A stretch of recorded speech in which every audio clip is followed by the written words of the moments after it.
One Health, c'est une seule santé en français. C'est le fait d'admettre que l'humain est vivant, qu'il est constitué des mêmes éléments que n'importe quel être vivant, que ce soit une plante, du plancton, un arbre, ou tout ce que vous voulez, et que par conséquent, au niveau de sa santé, il est dépendant de ce qui l'entoure. Hein, un être humain ne mange que du vivant, et il ne coopère qu'avec du vivant. Le petit Covid nous le rappelle, hein, puisque ce qu'on appelle la comorbidité, ce sont des humains qui avaient déjà perdu à l'avance les bonnes relations avec leurs micro-organismes qui vivent sur eux et dans eux. Donc l'humain est malade aussi de son environnement. Donc regardez les maladies humaines, bien sûr, les maladies animales, mais aussi les maladies des plantes, de la vigne par exemple, ou de la forêt landaise, c'est extrêmement important. Donc aujourd'hui, One Health, c'est d'expliquer à nos concitoyens qu'on ne peut pas prendre en considération la santé humaine sans voir ce qui se passe autour. Et le but est très clair, c'est traiter un Covid qui arrive, on va essayer de le faire, mais surtout, c'est empêcher le prochain d'arriver. Si on comprend ça, on aura beaucoup avancé.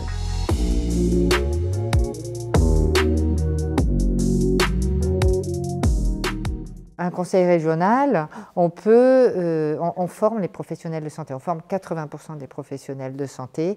La question, il me semble, de la sensibilisation à cette question du respect de la santé des animaux, des végétaux et des humains est quelque chose qui doit commencer très jeune et au travers du plan régional santé-environnement ou au travers de nos compétences sur les formations, on peut faire passer ce message. Travailler, je crois qu'il faut qu'on réfléchisse à la façon dont on va sensibiliser, former les gens dans ces formations, et puis aussi former des vrais professionnels dans un master comme celui, le master One Health, qui va démarrer là en septembre à Limoges.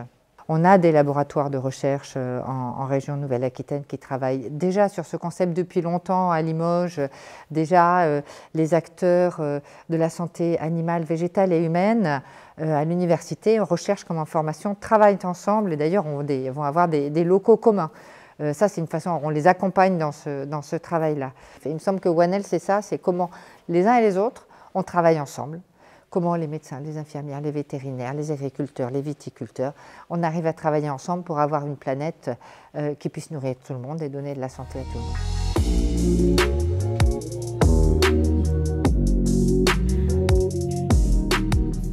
On a besoin de sortir des silos, d'avoir plus de transversalité, d'approche intégrée entre les différents acteurs de la santé et même ceux qui gravitent autour de la santé, les vétérinaires, les écologues, les agronomes. Et ce travail doit être fait au niveau international, il est largement engagé par les organisations internationales. Au niveau national, il a un peu plus de mal à se mettre en place parce qu'on a vraiment des ministères qui fonctionnent avec des cultures professionnelles, cultures administratives qui empêchent de penser cette transversalité.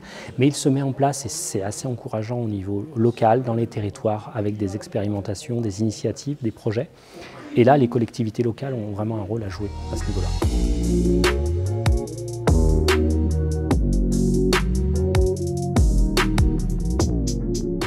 Moi, je m'occupe particulièrement des loups dans le parc national du Mercantour, un des endroits du retour du loup. Ça a fait beaucoup de problématiques parce qu'il y avait le problème de l'élevage avec les moutons et des loups. Et en fait, en tant que vétérinaire, je soigne autant l'animal sauvage qui est le loup que le mouton. Et pour moi, une seule santé, c'est ce lien qu'il y a dans la transversalité de se dire qu'on doit préserver l'ensemble des écosystèmes, l'élevage et les aider à faire de la qualité, une meilleure prolificité, utiliser moins de médicaments pour qu'il y ait moins d'entrants au niveau, c'est-à-dire de polluants au niveau de l'eau. Pour le loup, c'est essayer de le faire comprendre en fait aux éleveurs que le loup est quelque chose de positif pour eux, parce qu'en fait, il va réguler l'excès de chevreuils qui vont manger les arbres, surpâturer sur des endroits où il peut y avoir de la compétition. Que ça veut dire que grâce à des loups, il va y avoir du tourisme et qu'ils vont vendre mieux leur fromage, leurs agneaux, que les gens vont identifier un territoire comme le Mercantour ou tous les Alpes françaises comme quelque chose qui est une qualité de vie au niveau de l'eau, au niveau de l'air, c'est très important, hein, quand on voit tout ce qui passe au niveau de la pollution, ce sont des endroits où il va falloir bien vivre. Ça veut dire aussi une seule santé, la santé mentale qu'on peut avoir auprès d'un animal de compagnie qui va nous faire du bien, ou en simplement observant la nature, justement, que ce soit des ongulés sauvages en France, des loups, des chevreuils, des renards, et cet émerveillement fait partie également d'une seule santé.